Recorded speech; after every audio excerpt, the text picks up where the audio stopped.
Watch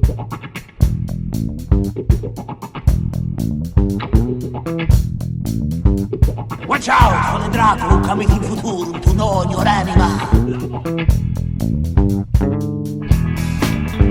Ugly come Salvatore, my little brother. Penitenziati! Ladies and gentlemen, gut, aber wie ihr tot, wie ihr tot, wie ihr tot, wie ihr tot. Hola, benvinguts a Babelian Sounds, com sempre aquí amb la música i la música nova. Estem aquí amb la Lua. Hola, què tal? Hola, què tal, Anthony? Què fas per aquí avui? Doncs mira, he vingut aquí convidada per vosaltres a tv.cat. Faig publicitat, no et pots queixar. I res, doncs, per explicar-vos una mica tot el projecte aquest que estic fent ara, musical, i bueno... Però tu portes forces anys, no?, al món de la música... Home, sí, porto força anys. Jo des que era petita i cantava, no, i vaig començar a estudiar piano i tocava la guitarra també de manera autodidacta. Bueno, vull dir que és una cosa que sempre ha anat amb mi, no? I en canvi a casa meva no hi havia massa tradició de música ni res. Però bueno, és una cosa que suposo que un porta amb si, no? I llavors vas desenvolupant.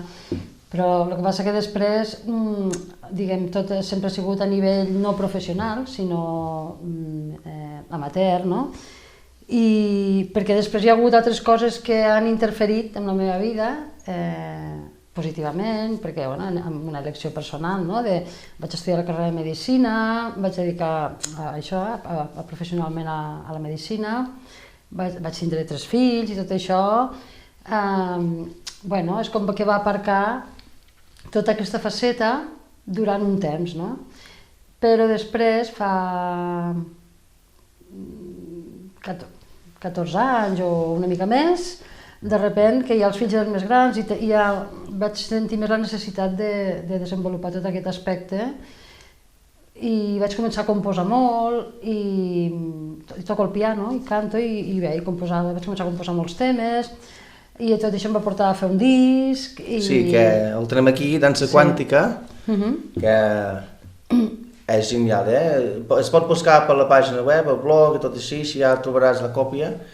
Està bé, està genial, jo l'he posat a casa molt sovint i la veritat és que té un aire relaxant però a la vegada excitant. Sí, perquè és molt... Una de les crítiques que se'm feia en aquest disc era que això és una cosa molt meu, que ara també m'ho estic mirant, que sóc massa eclèctica, vull dir que faig servir... O sigui, està bé tindre moltes influències musicals, però potser al final has de fer alguna cosa una mica més homogeni i em deien, bueno, però és que aquí aquest disc, jo què sé, tu igual fas un tango, que fas un tema que sona més a swing, que fas una balada, que fas una sardana, que no sé què...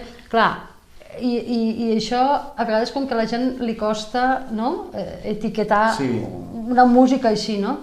I bueno, és una mica una tendència meva sempre a tindre molts colors, per dir, no? Molt multicolor. Multicolori. Multicolori.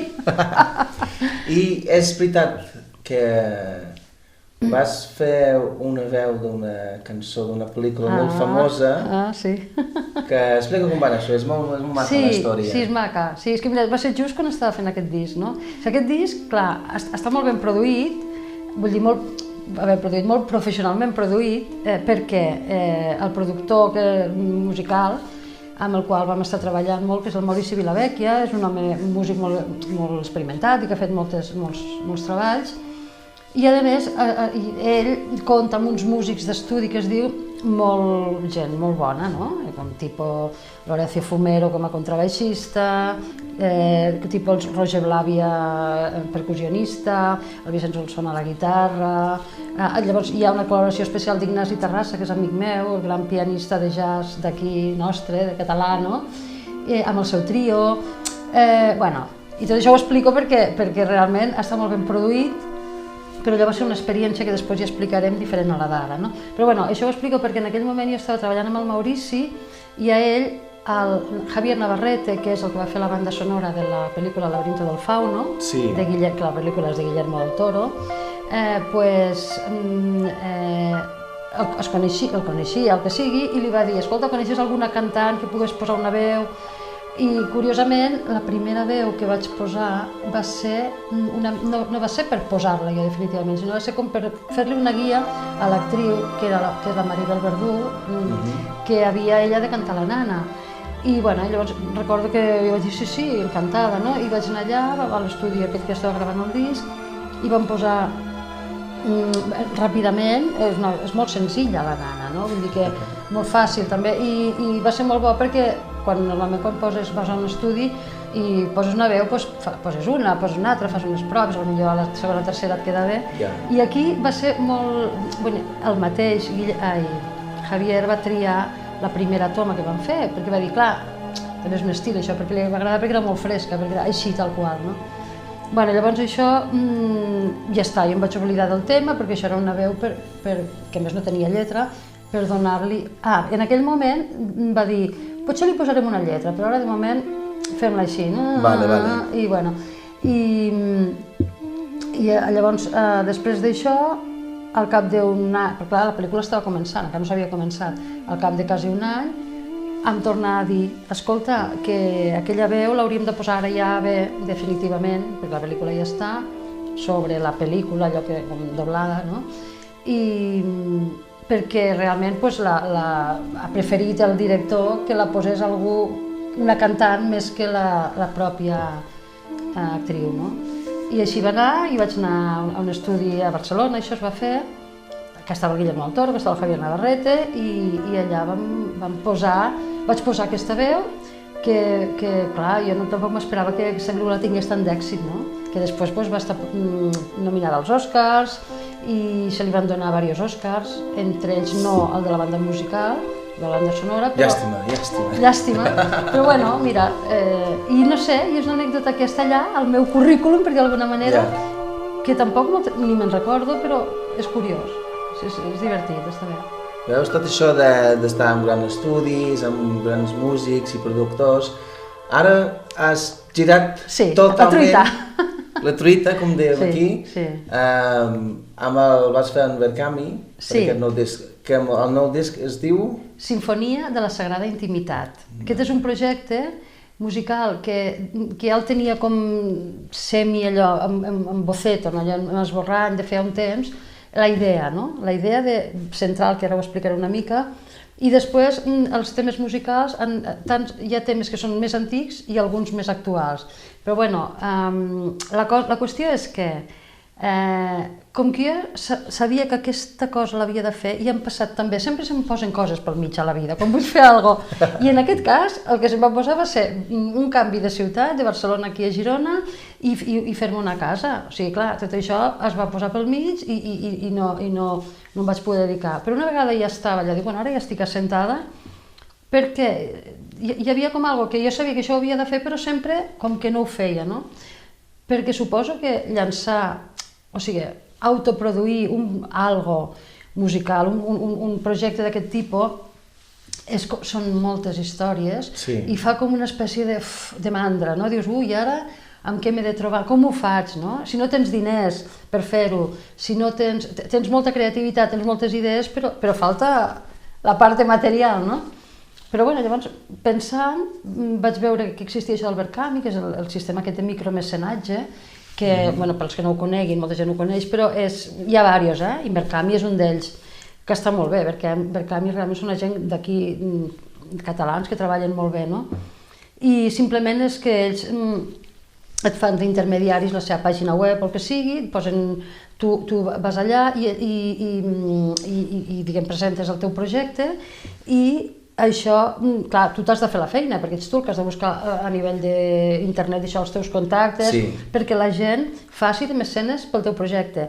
Clar, tu fas la teva, diguem, difusió als que tu et coneixen, que aquests molts són dels que aporten, però després a mi m'ha cridat l'atenció que, clar, a través de la pàgina d'ells, de repent hi ha gent, i jo tinc 2 o 3 mecenes en aquest projecte que no els conec de res, que un és no sé si de Madrid, l'altre no sé què, perquè li ha agradat la idea. I a mi això ho trobo molt bonic perquè és realment apostar per l'art, no? Per la música, i dir, si l'artista tenim un valor, no? Que és el que tenim totes les idees i tota la capacitat de fer-ho, però a vegades ens falta aquesta part que és la part que posa el mecenes, que és les possibilitats reals de realitzar-ho per qüestions econòmiques. Llavors, clar, micromecenes vol dir que tu que pots aportar 20, doncs 20, jo porto 50, l'altre porta 100, l'altre porta 30, i simplement no estan donant res a fons perdut, sinó que t'estan avançant els diners, perquè ells després, com a recompensa, tindran un disc, o 2 discos, o entrades, o inclús els mecenes que han aportat més, que en aquest cas han sigut 3, tenien una altra cosa que era, a part de tot això dels discos i tal, una altra de les recompenses era que els hi faig una música personalitzada. I a un ja li he fet, ara em falten els altres 2, per exemple. Però això també està bé, una música que és especialment per a ells, no? Sí, algú únic, alguna cosa... Sí. I llavors aquesta va ser la manera d'aconseguir, perquè clar, què volíem fer amb aquests diners? Tampoc vam aconseguir tants com per anar a gravar un disc a un estudi que és una cosa molt cara. I a part, també és veritat que tot això ha sigut una experiència molt interessant perquè això et comença a fer plantejar, bueno, i si ho gravo a casa? I si fem el que avui en dia es fa molt, que és un home studio, no? Jo ja manejava, i mon fill també, un programa de producció musical, i havia fet coses i tal, però bueno, estava com aprenent, no? Però és interessant també poder-t'ho fer tu mateix i simplement ens faltaven alguns elements bastant bàsics per poder fer una cosa mínimament decent. I això és el que vam comprar amb els diners que vam aconseguir amb el Verkami, no? Vam comprar un interfeix d'àudio, un micro bo, unes pantalles que estan prou bé, bueno, que tot és bastant precari si ho compares amb un estudi de veritat, però és igual, perquè jo crec que podrem aconseguir igualment un so prou bo, perquè a més hem trobat una persona, un músic que està col·laborant i que realment està posant molt de la seva part, s'ha implicat molt i també ajudarà en aquest tema més tècnic, no? I podrem aconseguir, serà també xulo haver aconseguit amb aquests pocs recursos i amb aquesta, diguem, que a veure com ho farem buscant la creativitat, gravar un disc, no? Veus? Amb ganes i energies totes les coses. Tot es aconsegueix, sí. És veritat, I ara tenim a l'estudi, tenim les idees, tenim les cançons. De què va el disc? El tema aquest amb un nom tan... Tan misteriós? Sí. Sinfonia de la Sagrada Intimitat, no? El nom, sí, no va ser així... Bueno, vaig pensar alguns noms i al final vaig dir aquest, vaig trobar. A veure, per què es diu així? Perquè la idea central, o sigui, a part de que els temes musicals són uns que, per exemple, com jo dic, són molt variats, perquè hi ha una mica de... Bueno, hi ha influències de tot tipus, però també a nivell musical, de gènere musical, si ens posem amb això, jo he volgut fer una mica un homenatge al rock simfònic, encara que jo no soc rockera ni d'això, però sí que amb l'època, fa anys, quan jo era adolescent i joveneta, en aquella època era l'època en què va florir molt el rock simfònic i a mi m'havia agradat molt, no? I bé, ha sigut com ganes de fer un experiment amb això. Llavors, el tema més central o 2 o 3 així més importants són una mica en aquesta línia, una mica, no? Que ningú s'esperi aquí, però després també hi ha altres influències, no? Com per exemple hi ha un tema que és més cap al swing, hi ha un altre que és... Hi ha 2 temes que són molt corals, un d'ells recorda una mica inclús al barroc clàssic, o sigui, després hi ha un altre que és un reggae, sí, aquest un reggae clar. Llavors, però tot està una mica així, no? Llavors, ja et dic, els temes són els que són a nivell de gènere musical. Després estan el tema, o sigui, les lletres, no? El contingut. Sí. Els continguts de totes les lletres van d'una mica de tot aquest tema, no? O sigui, sempre està per mig... A veure... Si m'explico, perquè costa a vegades, em costa explicar això, perquè el que vull dir és que tu tens com una idea central, que en aquest cas és el tractament de la sexualitat. La sinfonia de la intimitat vol dir, però no només el sexe, sinó intimitat, que és el que significa una relació, no? Una relació de parella. I clar, evidentment està implicat la sexualitat, aquest aspecte del ser humà, que la sexualitat, que és un aspecte que, com tots sabeu, és molt, com diríem, quina seria la manera de definir-lo? És un aspecte que no està fluid, no flueix amb la humanitat en general. O sigui, per què? Perquè o bé ens n'anem a una repressió enorme, o bé ens n'anem a un desparrame del sexe, que també és l'altra banda de la d'això, i per tant, en realitat la sexualitat o el sexe és una eina que té el ser humà i que li costa saber-la utilitzar bé. Seria una mica això. Llavors hi ha hagut escoles, per exemple, hi ha el Tantra, que es coneix més, que lliga molt, perquè està molt lligat amb l'espiritualitat, la sexualitat, és absolutament lligada. I la sexualitat en realitat és la capacitat que té el ser humà de ser un alquimista, que un alquimista és aquell que transforma un material més baix, o més, com sigui el fang, transformar-lo en algo molt més elevat.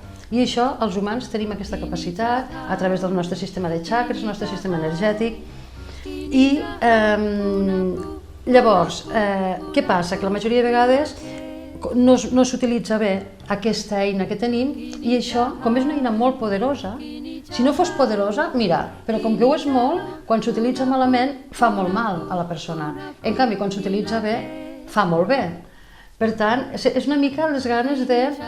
És un tema que està molt a l'aire ara, i ho veus molt, i trobes gent que treballa amb això, i bueno, a mi també suposo que em va arribar les ganes de tindre aquest tema com a idea central, i jo em baso molt en un llibre que he llegit d'un home que es diu Drumbalo, que parla de coses molt complicades, de geometria sagrada, i ell parla en un moment donat de la sexualitat de l'antic Egipte i explica com ells, la gent es formava o els entrenaven per a saber utilitzar l'energia sexual de manera adequada. I llavors tots heu vist el que es diu l'An, que és la llave de la vida, allò que tenien els faraons egipcis, així. Doncs amb això resulta que ell explica que és un símbol del recorregut que fa l'energia sexual en l'orgasme i que puja per tota la columna i que fa com una volta així i torna a baixar, i això és una manera de reutilitzar l'energia, que jo sempre dic mig en conya que és un concepte molt sostenible, perquè no perdem l'energia, sinó que l'aprofitem, no? Per tant, el sexe sostenible seria, no? Llavors, però tot això és un entrenament i que a més va molt lligat amb el treball de consciència de la persona. O sigui, si el ser humà fa un treball personal d'incrementar el seu nivell de consciència, la seva vibració i això, tot això va per ell. En canvi, la persona que utilitza de manera inconscient la sexualitat és una arma de doble filo. O sigui que per una part pot ser molt bona, però que segons com s'utilitza no. I això és una mica la idea central. I què vol dir la idea central? Vol dir que jo ni soc una experta ni penso fer res amb això, simplement que està aquesta idea i llavors vol dir que la música que he fet entorn a aquesta idea està carregada d'això. I està carregada vol dir que és una vibració, perquè tot és vibració, i això vol dir que quan la música ja sabeu que arriba de qui la emet als oients o al públic, produeix coses, produeix sensacions, inclús sabem que la música és sanadora, no? Però que també pot fer mal, no? Vull dir, llavors, la meva intenció és carregar tota aquesta sinfonia amb una espècie de sanació en aquest aspecte, i la gent que la rebi, després cada un que faci el que vulgui, no? Però hi ha aquesta cosa. Doncs mira, interessant. Sí. Interessant. Doncs tenim, doncs, ja un bon treball nou, que sotra de Calalua, diguem. Sí, exacte. Que ara s'està planejant o programant alguna de gira, alguns concerts? Sí. O sigui, la idea és, perquè a més això és un compromís amb els micromecenes que han aportat, que al març el disc té que està acabat. Finals de març, vamos.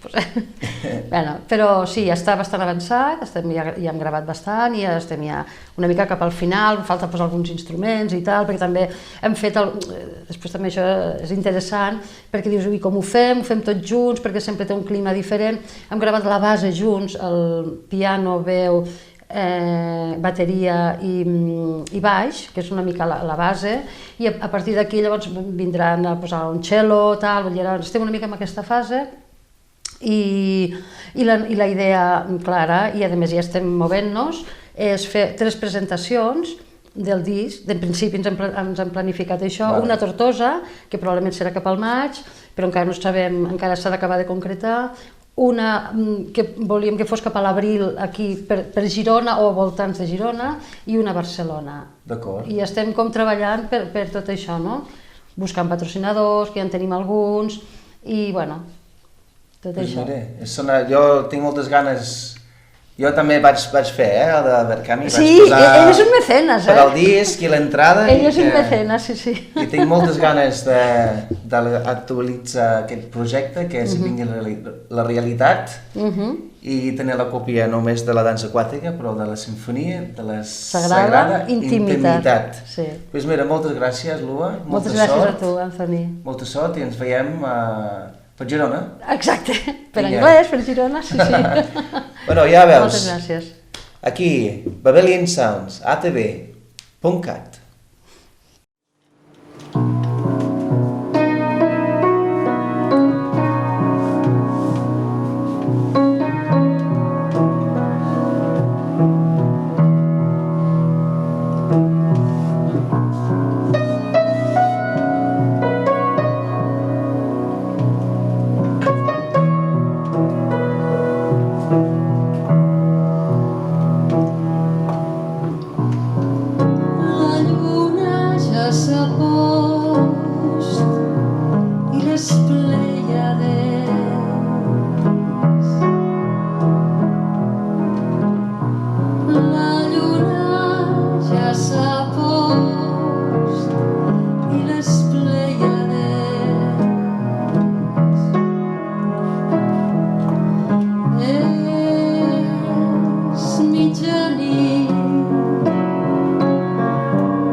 Kini